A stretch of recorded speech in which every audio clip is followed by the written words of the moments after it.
സ്വർണം വാങ്ങാനെന്ന വ്യാജേന സ്വർണ്ണക്കടയിലെത്തി ജീവനക്കാരുടെ കണ്ണ് വെട്ടിച്ച് മാലയുമായി 41കാരി കടന്നു കളഞ്ഞു. ഒടുവിൽ ധർമ്മടത്തുകാരിയായ ആയിഷയെ പോലീസ് പിടികൂടുകയും ചെയ്തു. മാഹി പോലീസാണ് മാല മോഷ്ടിച്ച് കടന്നു കളഞ്ഞ യുവതിയെ അറസ്റ്റ് ചെയ്തത്.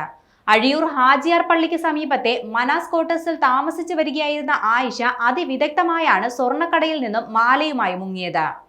മാഹി ബസലിക്കയ്ക്ക് സമീപത്തെ ശ്രീലക്ഷ്മി ജ്വല്ലറിയിൽ കഴിഞ്ഞ 12-ാം തീയതിയാണ് സംഭവം നടന്നത്.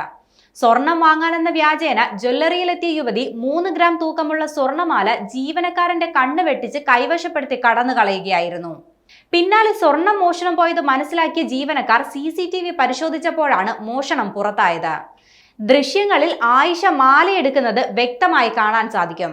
തുടർന്ന് ജ്വല്ലറി ഉടമ പിലാക്കണ്ടി ശൈലേഷിന്റെ പരാതിയിൽ മാഹി പോലീസ് കേസെടുക്കുകയായിരുന്നു.